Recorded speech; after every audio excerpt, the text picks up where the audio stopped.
All right. Another week on the Trash Cast. I'm the host, Matthias, again with the boys. John. And Travis. We are back here. I have a story to begin with. My new Dark Eldar list.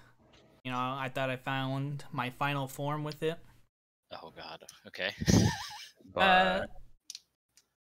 I mean, you know, it has the flaws that I assumed was going to happen, which was if I go against a lot of vehicles, I'm not going to do too well.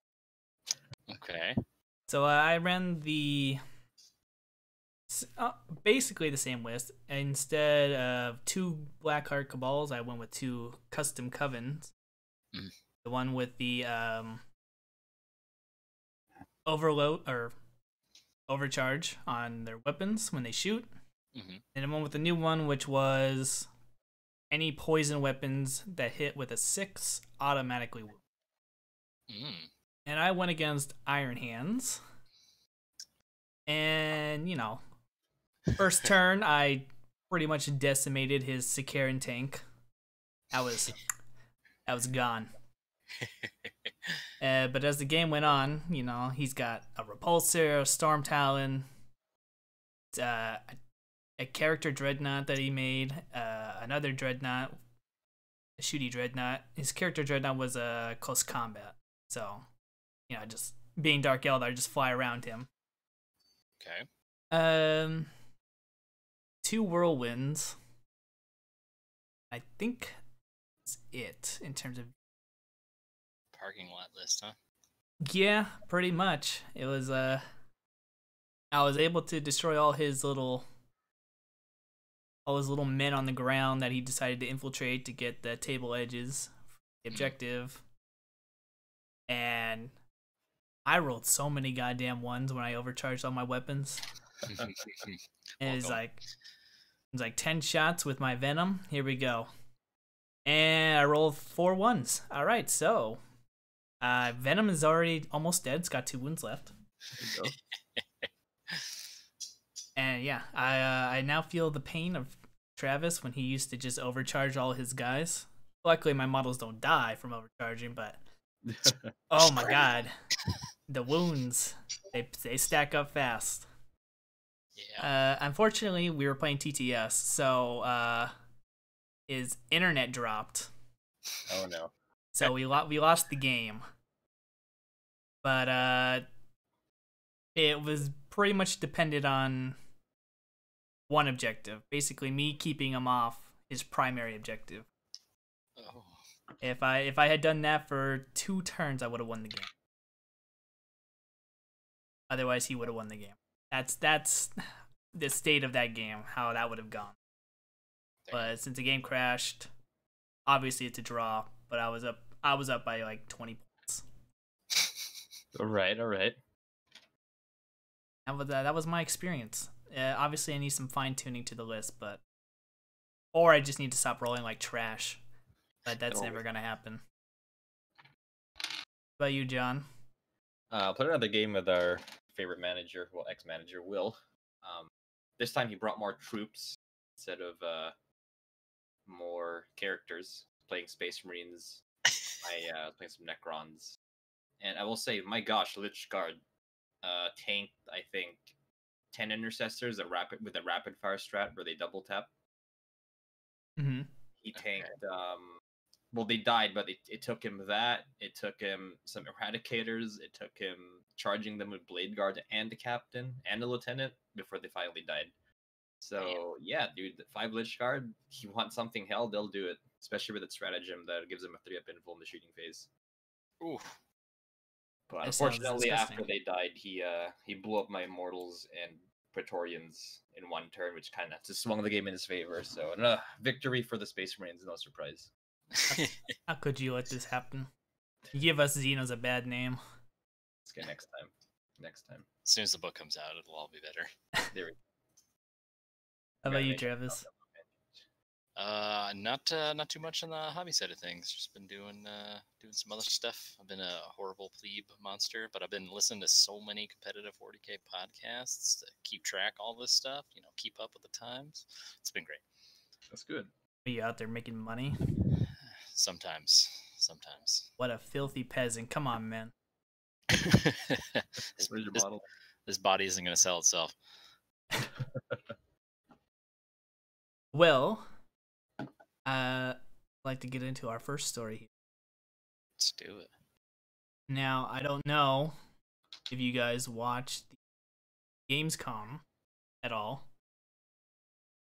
Be hip on the newest games. Nah, man.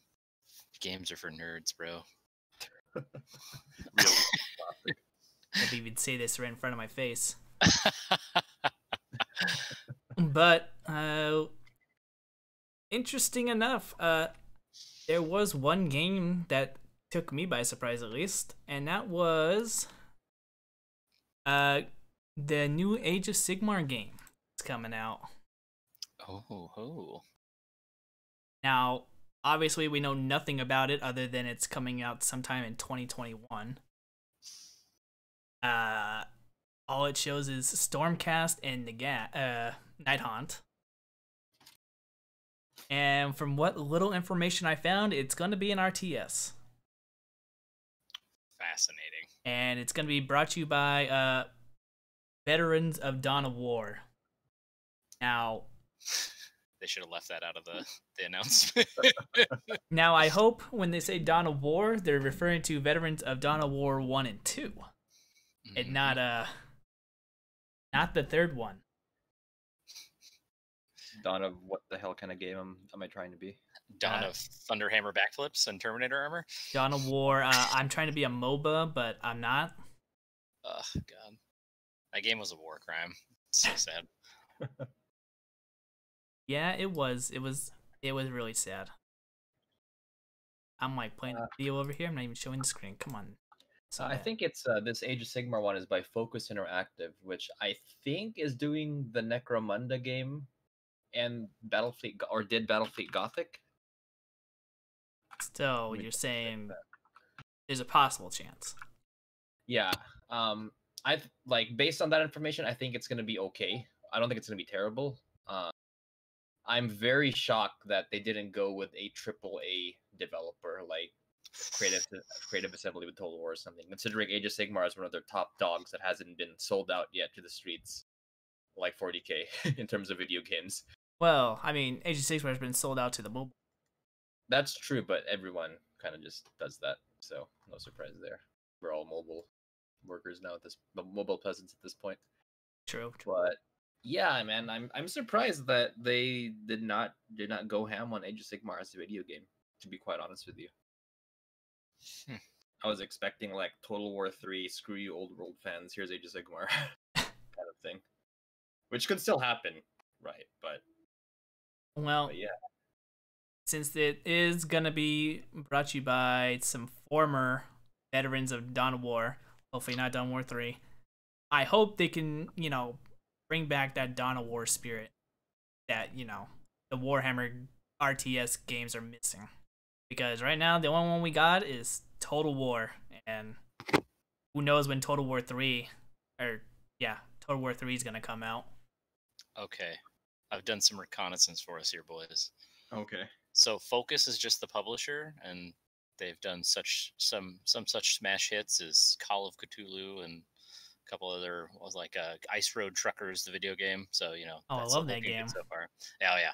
But the actual development team is the Gasket Games, and their CEO and art director are both from Relic from back when they worked on Dawn of War 1. So okay, Faith Restored.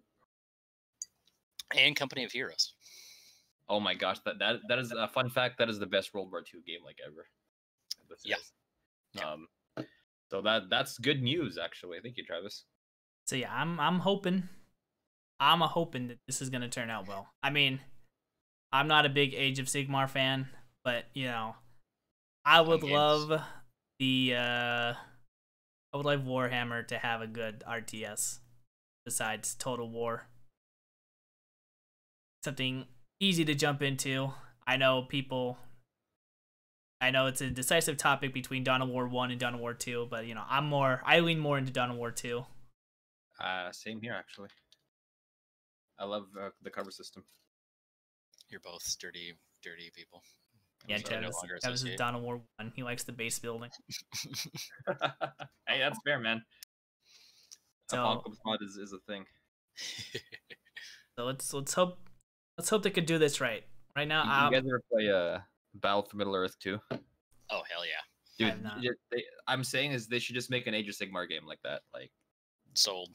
that game, that is going off the trail of best video games ever. That's the best Lord of the Rings game, in my opinion.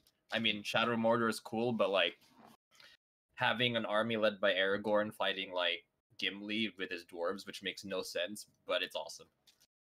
Or playing with the Minas Tirith map, defending as Mordor against the hordes of humans. Hordes of humans. Great times. Oh, I guess I'll take a look at that. But of course, the second Warhammer video to be discussed there was Necromunda Under Hive, which we've known about for a while now. It's actually coming out next week. So I'm gonna play it. It looked interesting, XCOM style. Interesting, yeah. So I'll be playing that over on my Twitch channel. Description. Plug right there. Go watch me and one of my other friends try to figure out this game and what misadventures we'll have. Currently, right now. Currently, we are playing Wasteland 3. Ooh. Another XCOM style game, but XCOM with open world. Yep, up in the wastelands in Colorado. From the original developers of Fallout 1 and 2. Yes, it is. That's what we're currently playing over there. So, having a good time. I wish load times were not so excessive, but other than that, it's a pretty fun game. We're having a blast. So, in other news, today we got everyone's favorite Bandai Spacemarine coming back. Well, not the Ultramarine. It's just the Salamander and Imperial Fist. I don't know. He's like, what kind of bolters did Imperial Fist got? That's Stormbolt. No, that's the Assault variant, but with the auxiliary grenade launcher underslung on it. That Salamander talking the scope. Yeah, baby. I'll probably pick up the Salamander. Any chapter that just uses fire as their main weapon, that's my chapter.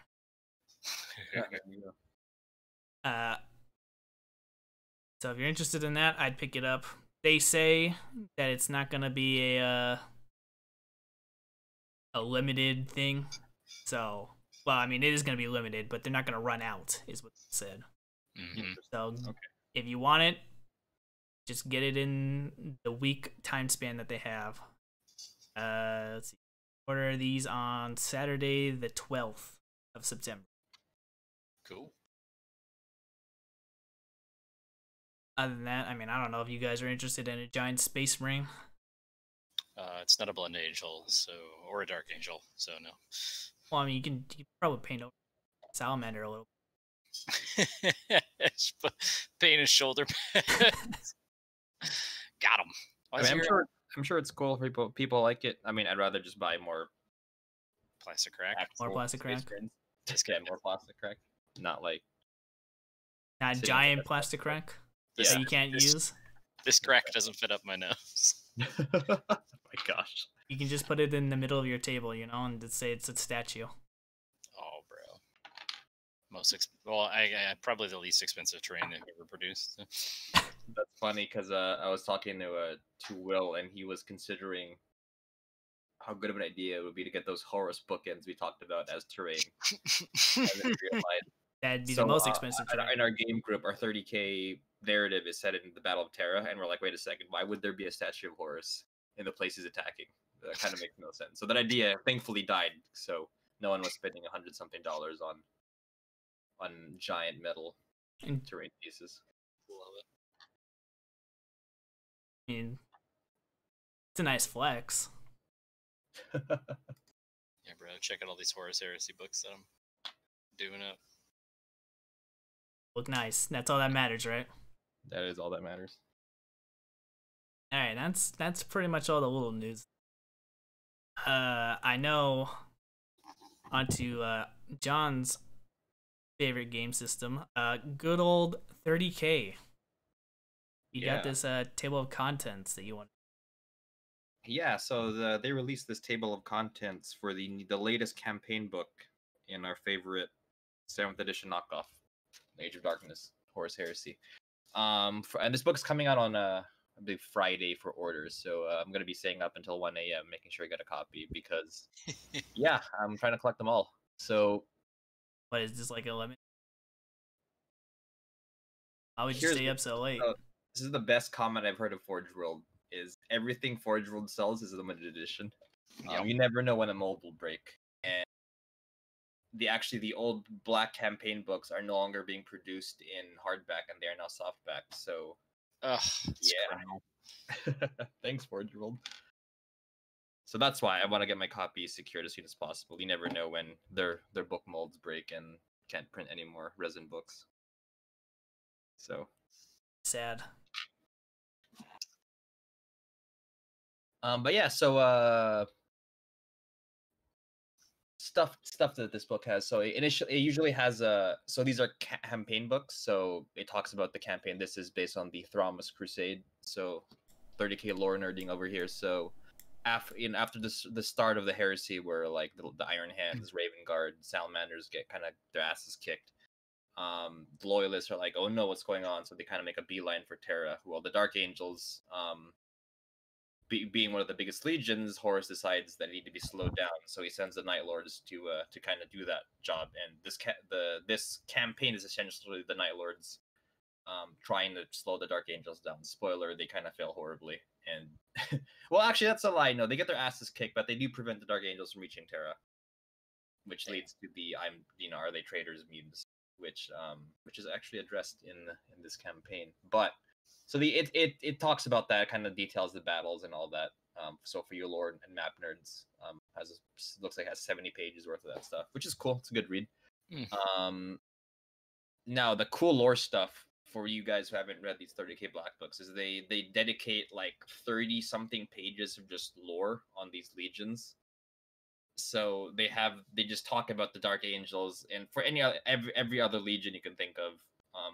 First founding chapter, they just kind of give a detailed history of where they came from. Usually this is the only information we find of before they became what they are. So for example, it would talk about like who the Night Lords were before they became Night Lords, or who like the Ultramarines were before they became the Ultramarines, because they have some like prototype legion name.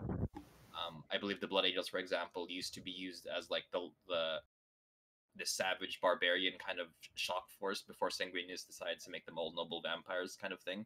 So it's some cool background stuff, kind of details the Legion organization. So for you like military history nerds, it kind of breaks down how these legions are organized, what their kind of special kind of formations are, stuff like that. So stuff like the Iron Hands, the clan system, how that came to be and all that, for example. Stuff like how the Alpha Legion just has people everywhere, and how it kind of talks about their espionage and all that. So yeah, it kind of details that, it's really cool. And it comes with these badass like kind of artworks of legionaries and dreadnoughts and vehicles, and kind of shows you some paint schemes and whatnot. So it has that stuff. Then it goes to which is a Thramas campaign, which is kind of just for you narrative people, all 5 of you out there in the world who want to play a campaign. It has like a campaign system with missions and narrative trees and all that. And then the good stuff is the Legion rules. So if you look over here, Dark Angels have a lot of stuff. So typically it starts with, just like in Codexes, it has the main Legion rules. So your chapter tactics essentially has your Legion specific war gear. I believe Dark Angels being the prototype first Legion have a bunch of experimental weaponry, a lot of plasma weapons, knightly swords because of where they come from. Caliban is kind of a feudal world. So, You guys have any questions so far? I'm just kind of blabbering about Horus Heresy. I'm just letting you do your thing, and then when I think something comes up, I'm gonna ask a question. Oh, cool. All right. it's good so far. I like it. Awesome. So I'll just interesting note here. that- So it talks about the hexagrammation. I don't know how you say that, but so that's interesting because more lore stuff. So the Dark Angels, they're the first Legion, and that's not just a fancy number. They're literally the first Legion made. So a lot of Legion and eventually Space Marine chapter structure are based on how they kind of run things. So the hexagramma, whatever, it's essentially the 6 wings, and from there, you can kind of see how different formations and like fighting styles develop. So, for example, I'm gonna list the 6 wings, and something you guys are probably familiar with some of them. So there's the classic, the Death Wing, which is the elite, Terminator First Company. You have the Raven Wing, which is kind of fast shock assault. Bikes, Outriders, Legions, and chapters like the White Scars. They kind of derive their combat, their combat doctrine from this. You have the Dread Wing, which is the destroy everything, the edgy boys formation. They have like the rad weapons, the space napalm, the plasma guns for everyone kind of thing. There's the Iron Wing, which is more of mechanized warfare. Iron Hands would draw from this doctrine. So you have your Land Raiders, formations of Land Raiders, Predators, Dreadnoughts, all that good stuff. There's the Fire Wing, which is all about just destroying enemy strong points using just massive firepower. So you could legions like the Iron Warriors or the Imperial Fist draw from this. So I can imagine just like squads of just devastators and just heavy weapons, artillery just bombarding the enemy. And then you have, I believe, is the Storm Wing, which is kind of boarding actions. Funnily enough, like they talk about Space Marines being being really good at boarding actions, but the Zone Mortalis maps being costing like $1 million is kind of rare to see that in game. But yeah, Breacher squads, Terminator, not really Terminators, but just more like close assault Marines kind of come through that. So it's cool because they have rules for all of these. So if you want to kind of tailor your army to be one of the 6 wings, it has rules for that. Same goes for the Rights of War. So Rights of War are essentially kind of like the old detachment system from 7th edition ish, where you limit your choices, but you end up getting more bonuses. Going down the units, you have the Inner Circle Knights. So I believe those are just the Legion specific Terminators for Dark Angels. So if you just look up Inner Circle Knights Cenobium, you can see they're pretty cool models. I think we saw them last week in the video where they detailed the Dark Angels and the Night, or this campaign book in general. Next, you have the Deathwing Companion. So Forge World, trying to be hipsters and not just copy 40k. Deathwing, this Deathwing specific unit is in power armor. I think they're artificial armor actually, so not in Terminator armor. So they're kind of imagine them as like they kind of look like Blade Guard or Vanguard veterans. So they have close combat weapons, storm shields. They all, of course, the Dark Angels. So they have the robes and like the knightly features. Super cool. If you look that up. I think Matt's probably gonna put a picture of this stuff that we know of. Which one is this? This is the Deathwing Companions. Kind of look like knights with our favorite Dark Angel winged helmets. Companion. Yeah. Yes. All right. Let me put this up. Those guys are super cool. Then we got the Fire Wing. So I don't know. We have no idea what this is. The first time seeing it, I'm imagining it could be some kind of fire support squad. Who knows? Next, we got the Dreadwing Interrupters. It's a dumb name, Interrupters, but I don't name this. So I believe those guys have been revealed. They're essentially a plasma gun toting fire support squad. Again, like the Dreadwing is all about the burning, the destroying, so the scorching. So these guys are armed with experimental plasma weaponry. So here's a question for you. What's up? How likely are we to see these imported into 40k? That's a good question. So actually, none of this stuff is in 40k. Yeah. Now that doesn't stop you from converting them. For example, like a lot of thousands, like a lot of like Scarab Occult, right? Scarab Occult have 30k models, but they're also in 40k. So Death Shroud as well. Death Shroud have 40k and 30k models. Usually people kind of just use this as like accounts as. So I personally, when I build my 30k theme Primaris Dark Angels, I'm probably going to use this squad as a base for Hellblasters, because they have really cool helmets. They have the Marked backpack. Try to fit their special plasma gun in there. So yeah, probably not going to see any 40k rules for these guys, but they serve as great like kind of counts as for 40k units. So like the Deathwing Companions would be great Vanguard veterans, for example. I think it'd be cool to. I mean, I don't know if they're ever gonna do another Dark Angels Codex, you know, like they did back in 7th edition. Because I think in 8th edition they just got a supplement, right? No, they got a codex. Oh, they got a codex. So you know, yeah. For those lucky Space Marines that can have codexes, I would think some of this 30k stuff would be transferred over. I mean, obviously not immediately. Obviously, got to be play tested through 30k, but you know, right, future. Right. I would hold my breath, but again, Death Shroud used to be only from 30k, and now they're in 40k. Blight Lords are inspired by a 30k unit. I believe they're called the Grave Wardens in 30k, so it's possible. Again, Scarab Occult, same thing. It's literally the same unit in Horus Heresy and in 40k, which is super cool. So hopefully, you know, when they ever release Dark Angel specific kind of units, they could draw inspiration from that. Fun fact, Primaris in general, if you notice, Intercessor squads all have the same weapon. Hellblasters all have the same weapon. Actually, most freaking Primaris units all share the same. There's no matching of weapons, so that's a Horus Heresy thing. Tactical squads in Horus Heresy all have bolters. You can't have special weapons and all that. There's a special weapon support tactical squad, which all comes with all special weapons. So you have literally a squad of 10 guys with all flamers. Devastators in Horus Heresy all have the same heavy weapon. You can have a squad of 10 last cannons. Now that'll cost you like 500 points, but hey, that's a squad of 10 last cannons. So there is that kind of inspiration that's drawn from. So I wouldn't like, while I think it's unlikely, I wouldn't discount that idea that Matt brought, that these could see some, not, I wouldn't say direct translations, but definitely some inspiration for any Dark Angels units that will come out in the future in Horus in 40k. Seeing Primaris Deathwing Companions would be dope. I'm telling you that now. That would be super cool. Well, it'd be nice, you know. As much as I don't like the 30k system, you know, models always look nice. Oh, yeah, the models are gorgeous. I mean, as we speak right now, I'm building some Sanguinary Guard for use in Heresy and 40k. So yeah, that crossover using the Forgel model is always a fun thing. Just a shame that the material is really bad. Yes, resin is worse than plastic. Declaring that now, plastic is a superior material for making models. Oh yeah. Yeah. And then we got what else we got here. We got this is interesting. The Iron Wing Exindio class battle automata. So this is a robot for Space Marines, which is kind of interesting.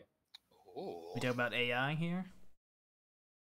Probably as much as the Castellan robots are AI. I think it's the same kind of not chassis, but like kind of thing of like a robot. All right, that's interesting.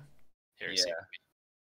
Then we got Corswain. So this is funny. So Forge World has a track history of releasing special characters for the Horus Heresy that are of their own invention, and by that I mean they release like rules for World Eaters, Champion, Matthias, the World Ender, and this guy is in no novel. He's in no source material. They just kind of made him for this book and gave him rules.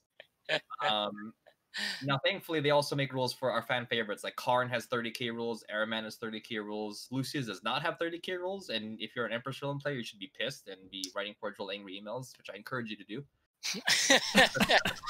Right in the streets! Raldoron, first chapter master of Blood Angels, has 30k rules. Stuff like that, right? So Corswain, he's in the novels, he's pretty cool. He 1v1s, actually he stabs Conrad Kurz while he's not looking, which is pretty dope. Stabs him in the back. That's not very Marine-like. Well, it's Conrad. You can't get him in the front. He's too busy brooding in the corner all the time. actually make a joke out of that. It's like that wasn't very honorable, but at least my sword's in a Primarch spine or something like that. Then we have, okay, speaking of random dudes, Marduk Cedras. Yeah, that guy, I did some background. He does not exist in any other novel or story. He is an invention of this book. So the Mayhole, there we go. Can't be a black book without one. And then of course our Primarch Lionel Johnson. You gotta get some rules. Never heard of this guy. What's he look like? Are we sure he's in the novels? Actually, I need to check. Hold up. Let me my library. So it's pretty sizable amount of Dark Angels units. I think I mentioned this in an old podcast, but the interest creep in Horus Heresy, the newer legions just have more stuff. Like, look at this. There's 1, 2, 3, 4, 5 special units, while World Leaders have 2, Emperor's Children have 2. Yeah. The pain. But the fix to that is they could always revisit old legions and release rules for them. For example, the Night Lords.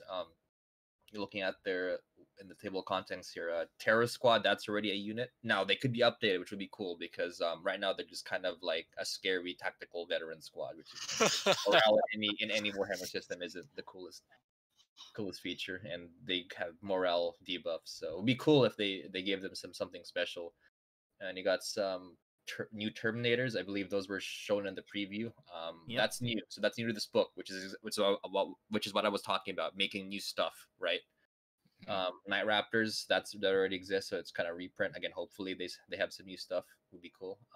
Necrid Thrall. All right, wonder if this guy's a random a-hole. The Naked Hole, is that what he's called? Yeah, it says Necrid Thrall. Sounds like naked. He's rando, not in any other book. Woohoo! Sevatar, that guy's cool. If you guys haven't read Prince of Crows, it's a great novella. That guy's the first captain of the Night Lords. It's kind of funny. There's a scene where they're trying to decide whether they should retreat or not, and Sevatar's from the Dark Angels, and Sevatar's like, "Oh, we need to pull back. We're gonna get destroyed." And his fellow council members are like, "No, they gotta fight." And so Sevatar leaves the room and sends his Terminators to murder everyone except for one guy who happens to duck. And the guy's like, "Dude, are you crazy? What did you just do?" And Sevatar's like, "I'm not crazy. I feel fine. Are you crazy?" This is Space Marine, right? So this guy's cool. I'm glad he has rules and has models. Some legions don't have cool characters like him with the rules, so that's cool. Flame Master, kind of don't want to even read his name. He does not. He is a random a-hole. He is invented for this book. He's from the old book, actually. Karan Ophion, I believe he is not random. I believe he's in some of the novels. So and I believe he's new. So it looks like there's 2 new characters here, which is kind of cool. Again, revisiting old legions, giving them new stuff. I think that's great. And then we got the so what's cool about the black books as well is they usually come with new releases for the general Space Marine list as a whole, and for the other like not minor factions as well. So Legion, Hussar Squadron, and Jetbike Skyseeker Squadron, I believe those are new. So we have no idea what those are. We could deduce that the second thing is a Jetbike squad. So Saber Strike Tank. Someone's sounds going off. Has rules. Whoops, my bad, guys. Terex Pattern Assault Drill. Yep, we know that exists. That has rules. Arcator Bombard, the reverse Sicaran. Getting rules for that. Daredeo Dreadnought. Interesting. That's it's been out for a while. Looks like they're gonna reprint that. The Dorito Dreadnought? What's up? Is that the Dorito Dreadnought, or is that something else? Yeah, the Dorito Dreadnought, the one that's based on the old Space Crusade Dreadnought, which is kind of cool throwback. Ooh. And then we got some human vehicles no one cares about, because who cares about humans? So here's another question. What's up? Seeing how 30K is based off 7th, do they still use or do they use what are those attachments called? The ones where you have to take X amount of this, and this, but you get a bonus for this. Specialist attachments? No. The formations. Formations. There we go. Yeah. Does 30K utilize formations? So yes and no. They use this system called Rights of War. So they're not as specific, because I believe detachments it asks you to bring specific kinds of units, or like for example, like you need to bring like 10 squads of Necron warriors, or like 5 squads of Banshees. Right. So it's not that restrictive, but it still restricts you. For example, off the top of my head, there's one for Blood Angels, which I am building for. So this one, the requirements are your troops and your HQ has to have a jump pack, and you need a fast attack option that can deep strike. But the bonus you get is all your assault squads could deep strike turn 1, which is super cool. But again, the restrictions is you need to have assault squads for your compulsory troops. And I also believe you can only have up to 1 heavy support choice that isn't a flyer, and your Lord of War has to be a flyer, so you can't take like the giant Space Marine Beyblade. So it's kind of like that. It's again, it's more generalized and not as specific as the formations, but they do exist. They kind of help you customize your army and some flavor, especially because again, this is just like most of Horus Heresy is just 18 flavors of the same army list. So all these kind of specific options are pretty cool. So are there any formations in this table of contents or no? I would figure it'd be, since it's a new book, it would have something. It's going to be where it says Dark Angels Unique Rights of War and Night Lords Unique Rights of War. So it's just going to list it all there. So interestingly, if you look at, do some math here, the Night Lord's Unique Right of War, so there's a 178 to 180, so there's about 2 pages of Rights of War for the Night Lords. So that should mean around 3 or 4, because they're usually half a page long. But the Dark Angels get like 4 pages of Rights of War, which is that's a lot, you know. It's a lot of variety. That's like 8 Rights of War. So yeah, which is again interest creep, right? In latest Legion, more toys to play with. Not necessarily stronger toys, like the Dark Angels Terminators are kind of bad, for example, unfortunately, but they have some cute stuff, cute rules to them, which are more interesting than just like the old like World Eaters Rampagers, for example, or the Sons of Horus Reavers, which are just essentially veteran squads you give jump packs to. So yeah, so back to Matt's question, yeah, there are kind of formations in Horus Heresy. Well then, how would you? I mean, obviously, because you haven't read the entire book or anything, because it's not out. But what would you say? Would you say this is a good supplement right here, or were you hoping for more? So I'm pretty satisfied with the Dark Angel stuff. I'm really interested in how they're gonna, that hexagrammaton section. I'm really curious what they're gonna put there in terms of customizing your Legion to be one of the 6 wings. I'm really curious about the huge amount of Rights of War they have. Lots of special units. So overall, if you're a Dark Angels fan, this is great. This is good news this is worth the wait for for the first Legion for Horus Heresy. For Night Lords, you got 1 new unit and 2 special characters. And 4 more formations. That's true. I think they have 2 right now, so having 2 new ones would be cool.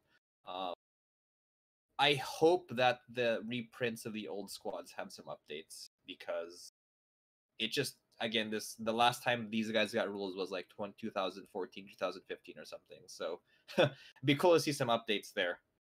So it's hard to say with the Night Lords fans if this is well.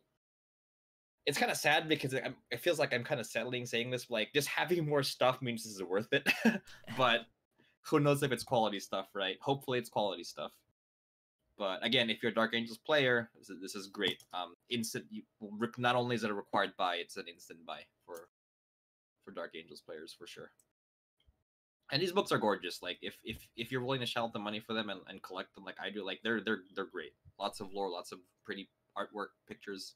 How much are we talking? We're talking like $100 here. Oh, it's like $100 per book. Forge World, man, Jesus. Oh yeah, it's Forge World. You bet.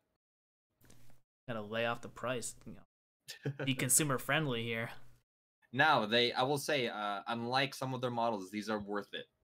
If you ever seen any of these in person, like they're beautiful. I would say they are worth the money you shell out for them. But it's kind of asking for a lot if you want to play the game. Like, hey, because if you want to play Dark Angels, you got to buy the rule book, which is like $60. You got to buy the Legion Army List, which is like $60, and then you got to buy this book, which is $100 something. So you're looking to shell out like over almost $250 just for rules if you want to play Horus Heresy Dark Angels. Yeah, So, you know, that's what I like to do. I like to carry around 3 20-pound books with me wherever bet. I go.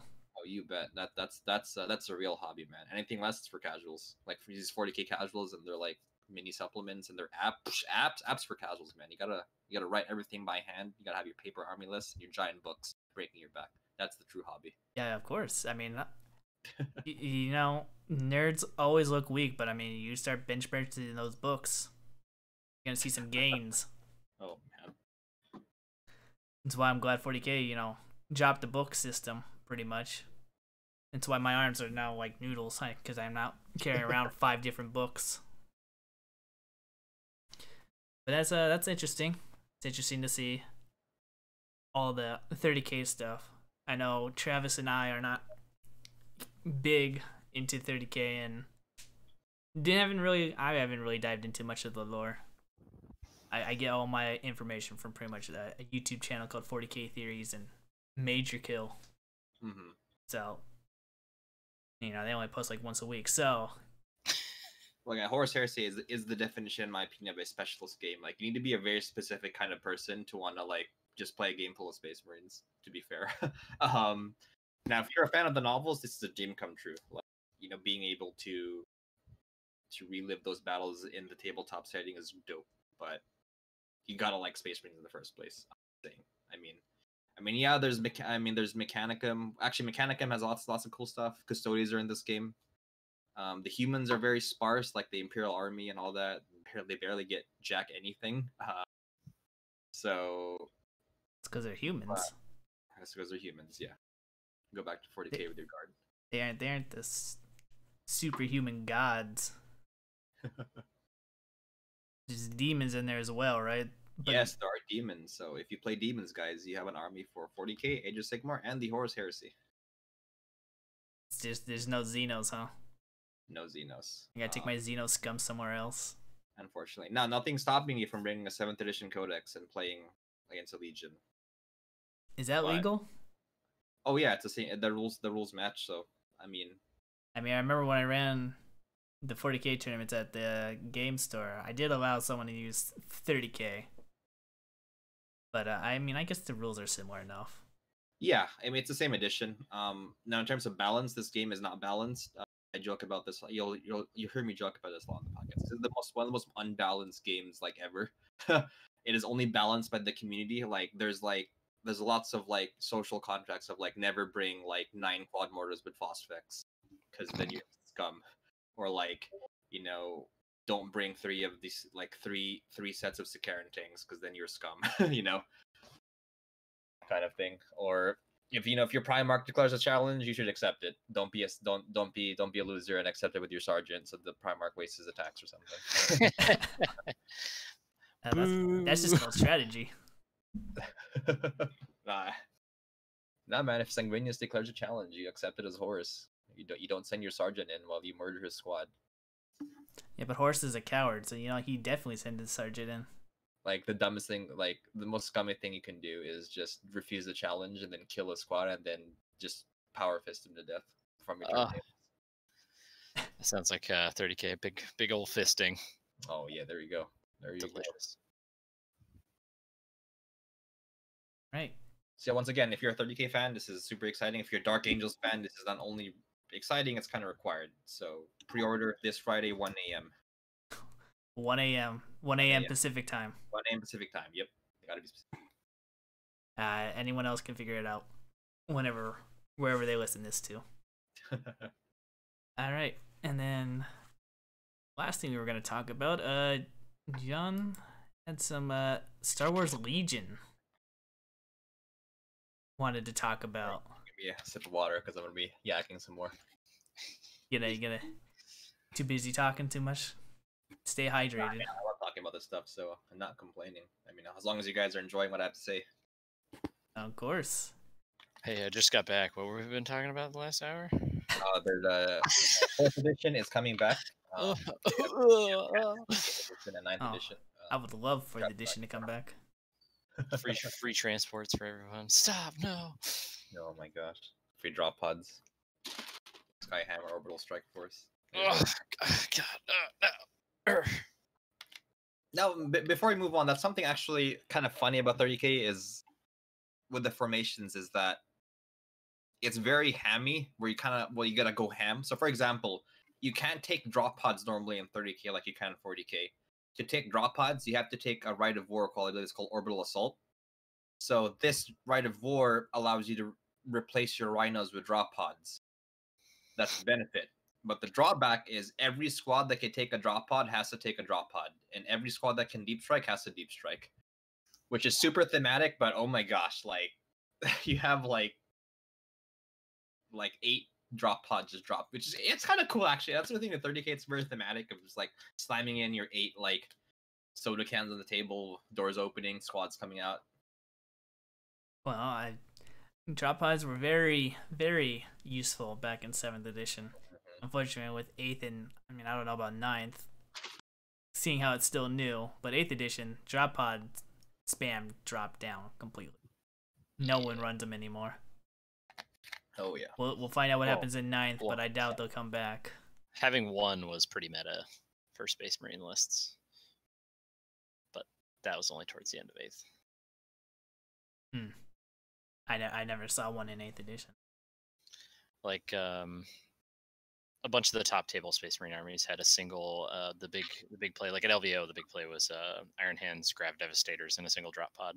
Drop down, murder stuff. Obviously, it didn't win because the Leviathan Dreadnought build was still way more broken, but after that got nerfed, the Grav drop pod was still pretty spicy. It's a Star Wars Legion, John. All right. You brought this to our attention. So I also play this game. I think I mentioned it in past podcasts. So this is my main competitive game. If you guys haven't noticed, I play 40K more casually, narratively. I still build top tournament stuff, but I'm not as hardcore as Ban Travis.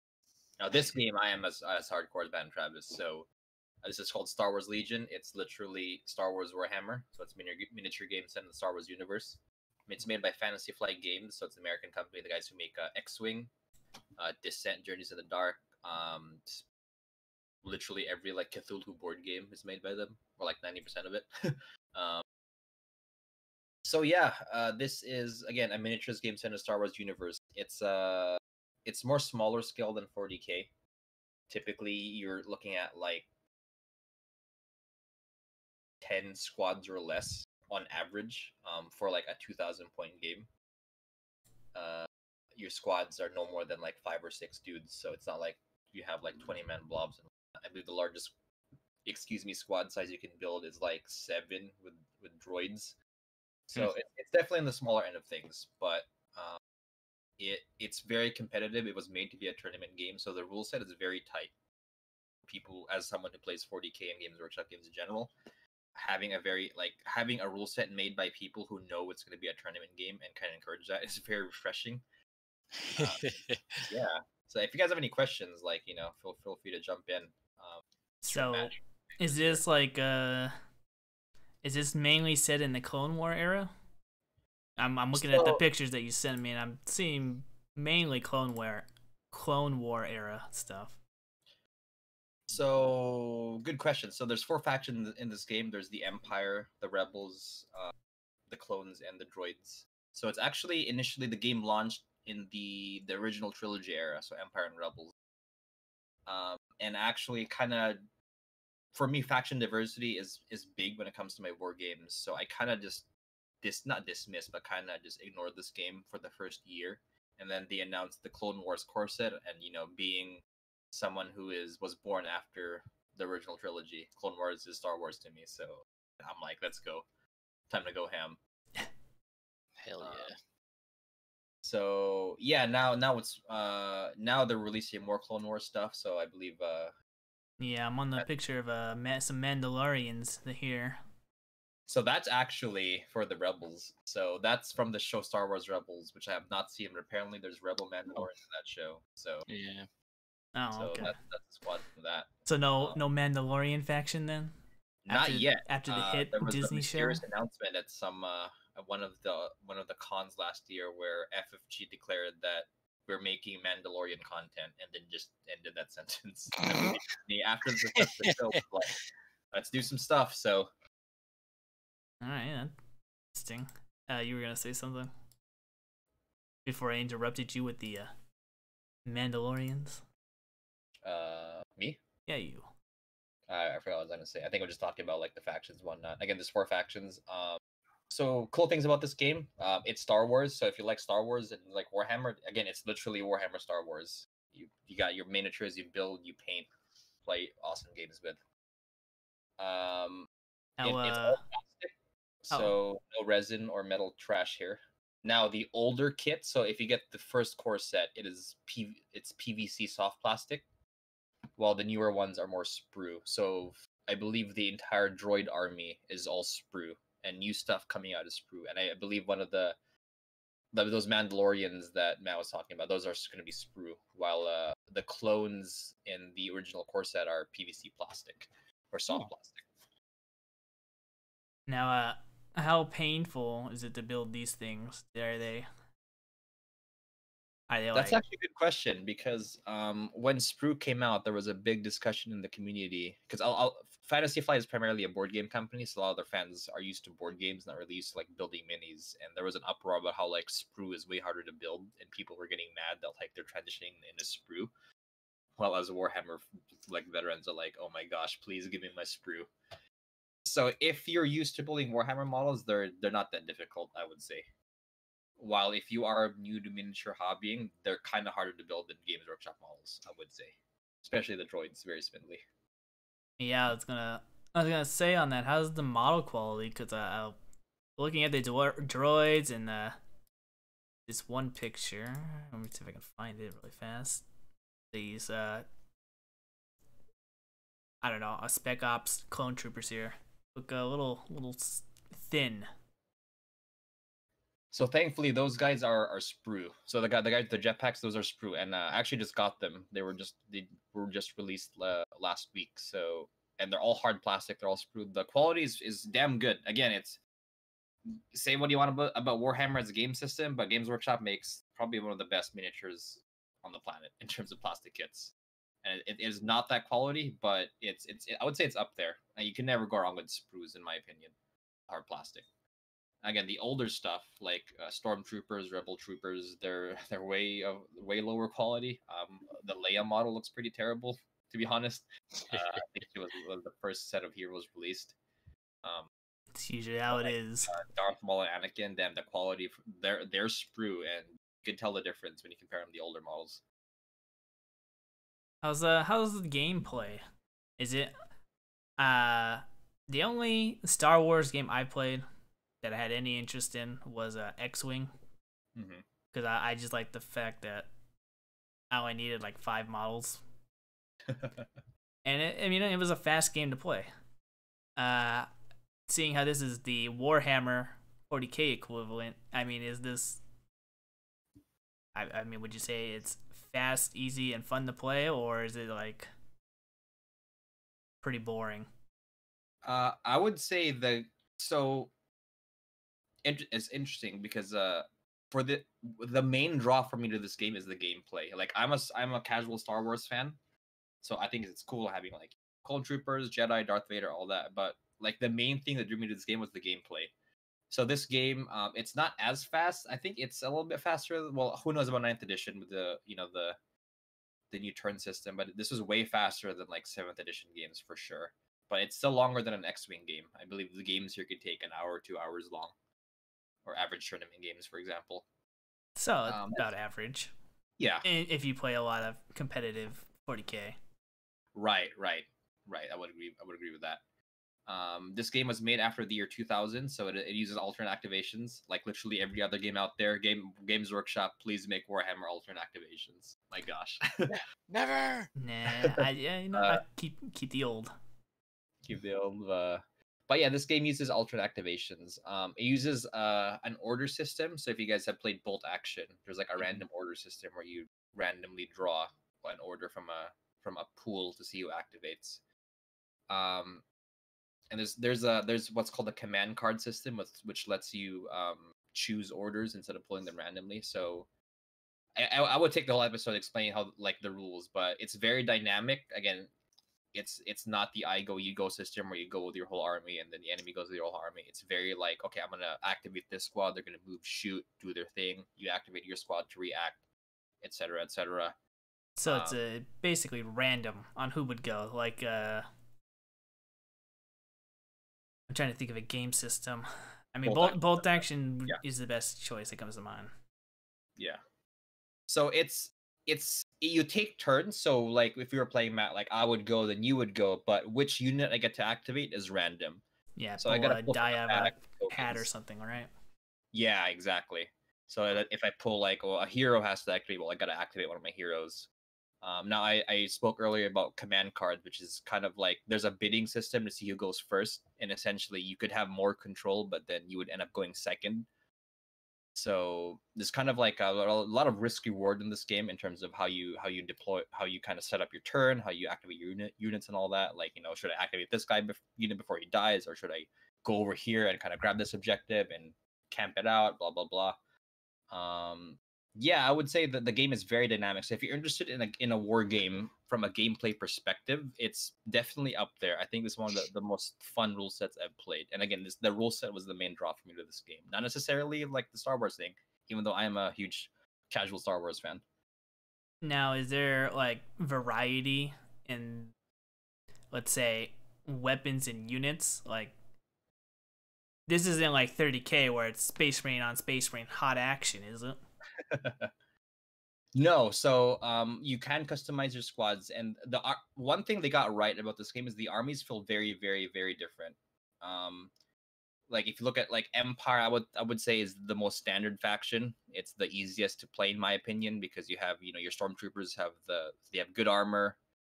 Their accuracy is average. They their units are pretty easy to use. They and how upgrades work is so squads usually have the same weapon, and you can add a heavy weapon.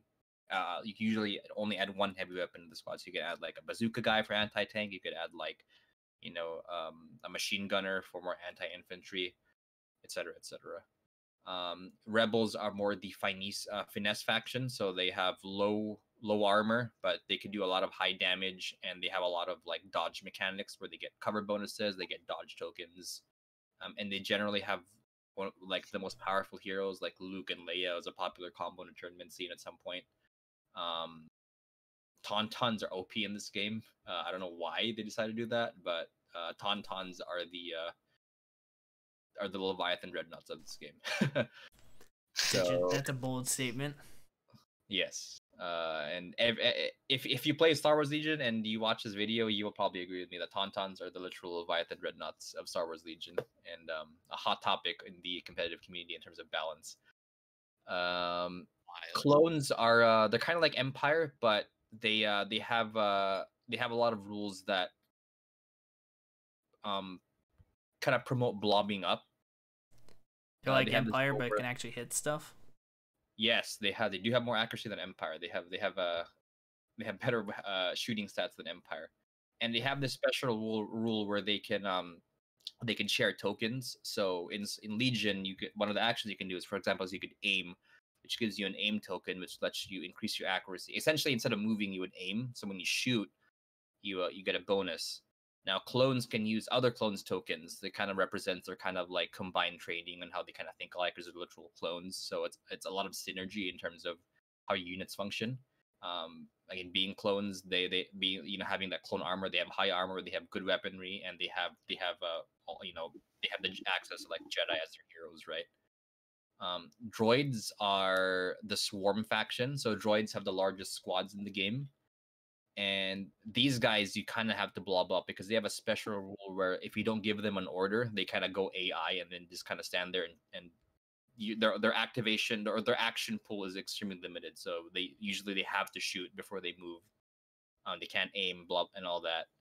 But they have a rule where if you give a droid unit an order, that droid can give a droid unit nearby an order, and it kind of chains and represents like this networking that they have. So the factions are very unique. They have very unique playstyles, very unique rules.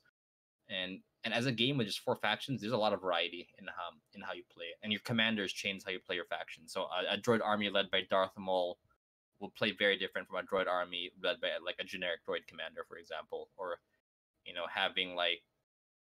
having Han Solo is very different from having Luke Skywalker leading your army, right? Right. Now, a question. You keep mentioning blob up. Like, are you saying 2 squads of 5 need to be closer to each other, or what do you mean by blob up here? Yeah, it's when you have your squads near each other. So again, for clones who can share tokens, you'd want your squads to be near each other. So one squad can move up, aim, and the other squad can move up, use their buddies' aim tokens to boost their shooting. So you can have all these synergies. And droids, sharing their orders, you want them to be grouping up so you can kind of make sure that they don't go AI and just stand there and shoot things for no reason. I find it interesting because you're saying like a 2,000 point equivalent game is like 6-7 squads. Like, how big are these squads typically? They're usually they go from like 7 to 10 squads. And the squad sizes, they're usually like the minimum squad size for, I think, for clones, for example, is you can have 4 guys. Same for stormtroopers. So stormtroopers and clone troopers, and I believe also rebel troopers. You have 4 guys, and you have the option of adding 1 more guy, and the option of adding a heavy weapon. So they're pretty small. Droids, I believe, you have 5 guys, and you can add 1 heavy weapon and another dude. So excuse me. So typically, you're having like 40, 50 models on the board. Yeah, and that's if you usually do all infantry. I mean, vehicles like a clone tank would cost as much as 2 squads, right? So that's 1 model versus like 8, for example. So it's definitely smaller scale compared to Warhammer, and that's a draw for some people who want less models to kind of deal with. It's definitely way cheaper than Warhammer, I will say. Yeah, I was gonna say, what's the board size for this game? So the game, oh gosh, I should remember this. It's like 72 by 36, I think. It's been a while since I played this game because of our friend coronavirus. So there's a 3 feet skirmish by mode, like which is 36 6. by 36. And by skirmish, I mean it's a smaller point game. Oh, that's usually what skirmish means. Yeah. Oh, it's a 3 by 6. Yeah, so it's a 3 by 6 board size for the regular game. That's It's old. big as Warhammer. That's basically old Warhammer. Yeah, before the 9th got it. Random board dimension changes. It's a pretty big board. Is this game as terrain heavy as 40K? Yes, if not more. So terrain is very important in this game. You need lots of line of sight blocking. Otherwise, again, it's a shooting game, so you don't want to get blasted off the table instantly. So interestingly, all the tournaments I played in this game, the terrain was very good. There's a lot of cool buildings, a lot of line of sight blocking, beautiful terrain. Kind of lends to the whole, like, because Star Wars is a movie series, and now you have TV shows based on it. You have a lot of inspiration in terms of how the worlds look like. So people are all over the place trying to recreate their favorite planets and all that. You got Mos Eisley boards, you got Endor boards with giant trees, you got your Hoth boards with all those bunkers and whatnot. So yeah, if you look up Star Wars Legion tables, they're very beautiful. They're very definitely echo the movies in that sense, and the game promotes use of heavy terrain. Interesting. Yeah, I have my old roommate and his game group got into this game briefly. I don't know if they're currently still playing or not, but yeah, they were getting really big into that. Then again, it helps that they're really big Star Wars fans, so like one guy just buys anything that's Star Wars. Yeah, again, this is literally Star Wars Warhammer. This is the only real Star Wars miniature game out there in the style of Warhammer, where you build, you paint, and you play with your little toy soldiers. Is there any faction you're hoping joins the fray besides Mandalorians? Because I assume they're gonna get their own with how popular Disney's made them. Oh yeah. So unlike half the population, I like the sequels. I mean, I turned my brain off, but I like the sequels. So First Order would be sick. More cannot wait. stormtroopers. What's up? More stormtroopers. Oh, hell yeah, dude! I got so good at painting white armor because of this game. Interestingly, this like I didn't like playing Warhammer. I did not know how simple Star Wars designs were. Like, if you look at stormtroopers, they're just white armor with like black inlets, and you're just kind of done. Compared to like a Space Marine, where you got your main armor color, you got your trim, you got your bolter, you got your inlets, you got your eyes, your Vox grill, all that stuff. Yes, a battle droid, it's just you just paint bone, you paint his gun black, and you're kind of done. And he looks dope. He looks just like the movies. So back to the original question, First Order. That would be cool. Having a Kylo Ren mini I would buy 3 of them and paint them all in different like qualities. Alright, so First Order.